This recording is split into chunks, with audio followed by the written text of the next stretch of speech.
Hey guys, I just want to talk about raccoons and rodents. And I want to talk about raccoons and rodents because I was thinking about how there was this raccoon, this little cute face peering out from under the barn one time.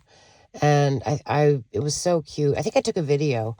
I actually liked him. I thought he was very adorable. And I don't, no one's been in my trash. No one's doing anything to my barn that I can tell, except for that guy who put the lock on. But anyway, I have my cameras everywhere now. But there is a family of raccoons that live under my barn, and they're to me, very respectful. They don't bother me. And they've been there a long time, and there's no wires under the barn, and I don't know, I don't feed them. They're almost like my cute little pets I don't have to take care of. And basically, I only saw one raccoon twice or maybe three times in the last year. And we just sort of, if we run into each other, we just stop and we both look at each other. And we're just like, okay, hey guy, and he's like, hi. And I'm like, just whatever, do your thing. Okay, see you next time. And, I think I psychically say, just, stay respectful. I don't even have to. This is a very respectful raccoon family. And you can have a respectful raccoon family. You really can. I have one. Now, over here, there used to be another tree. And it was a big, tall tree. And it was taller than this. And there was a raccoon family that lived up in the tree. That's where they lived, up there. Not in the barn. And then somehow that tree ended up coming down. I think it was falling down and then somebody had it removed. And then there were no raccoons up there anymore. So now they're under the barn, but they're very quiet and they don't get into anything. One of them waddles out once in a while to look for a snack and then goes back in. So I was just going to say that you can have a relationship with certain rodents and animals that can be a good relationship. It doesn't have to be. I don't see them as this bad thing that I gotta get rid of. I have a big house. It's perfectly fine if somebody would like to use the space where I'm not using it. I am not using under the barn at all. And so there's no reason I can't share that space with a nice, respectful little raccoon family, I mean, that guy who feeds his raccoons every night? He gives them all these snacks and they're like buddies. I think there's a squirrel that shows up.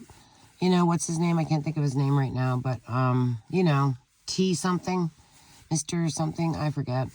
Anyway, he inspires us all to be nice to the raccoons and take care of raccoons and realize that you can have respectful raccoons, and they're super cute. And I don't find them damaging at all. And in fact, I think I have the one nice family. I've got the nice family, the good raccoons, the good bloodline, it happens. So my chipmunks, they don't get into my walls. The chipmunks at my other place, I don't have any chipmunks here. I have squirrels and raccoons and birds up here. We don't have chipmunks, but my chipmunks are down at the other house. They don't bother me. They're very, very cute. I guess they dig holes, but I don't know. I mean, I find them charming and fun. And it's nice to have a cute animal in the back. I also have that hedgehog, or whatever he is. Groundhog. And he's very cute. He looks like a little miniature bear. And he doesn't bother me. I see him now and then. I think there was a litter. They all grew up and moved on. I hardly see them, and they don't get into my stuff. And there might be a hole or two, in the yard. But, I don't know. We all live respectfully is what I'm trying to get at. You can live respectfully, even in a house in town with on a sewer system. You can still have a perfectly fine relationship with animals that live domestic in the wild, but in domestic human areas, where you also have domestic cats. You can have nice raccoons.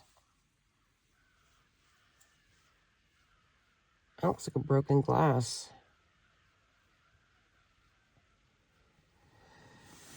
So I hear crows.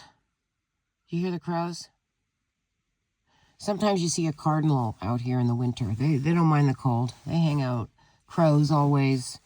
Crows supposedly read our minds, take notes, keep track. And there's supposedly like a whole species that has its own language that is actually monitoring humans, something like that. Isn't that crazy? But you know, anything is possible. It's up to you how you choose to have a relationship with animals and birds and reptiles. I don't really like reptiles too much, but you know, they don't bother me so far that much. I don't live where there's a lot of them. So if I was in a place like Florida, I'd obviously have to be dealing with geckos, and they have alligators down there, crocodiles. And those are, you know, those guys do some damage sometimes. But, so I just, you know, some people told me that they thought that the raccoons under my barn were some kind of horrible, terrible thing. And I don't think they are. Now, if your squirrels are running around your walls and then gnawing on your wires, that's not good. Or mice or rats. But I honestly have had mostly a perfectly fine relationship with animals. I did have rats one time. I got rid of them, finally. Those came from, they were wharf rats that came in on a boat and ransacked the town. But then finally, you know, we got rid of those. And then there's mice, you know, always mice. But I don't really have a problem. I don't have a, you know, I put my food away. I clean my kitchen before I go to bed. I keep it neat as far as, I don't leave food out. And I don't have and when I had a cat, I did not have a problem with mice, but I do have, I did not have any, if you have a cat, you have no trouble with mice, but I don't have a cat, and I find mice to be extremely adorable. I can't help it. They're so cute. Not rats, but mice. They're so cute.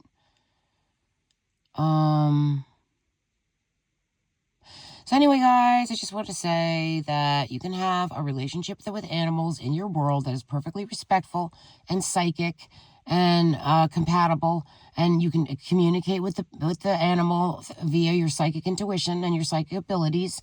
Just you know, I talk to animals psychically all the time. That's why I have so far, you know, knock on wood, pretty good animals. I've had pretty good pets, and I have had basically, and now I have no pets, but my cute raccoon family that lives under the barn that I so far have not had any trouble with.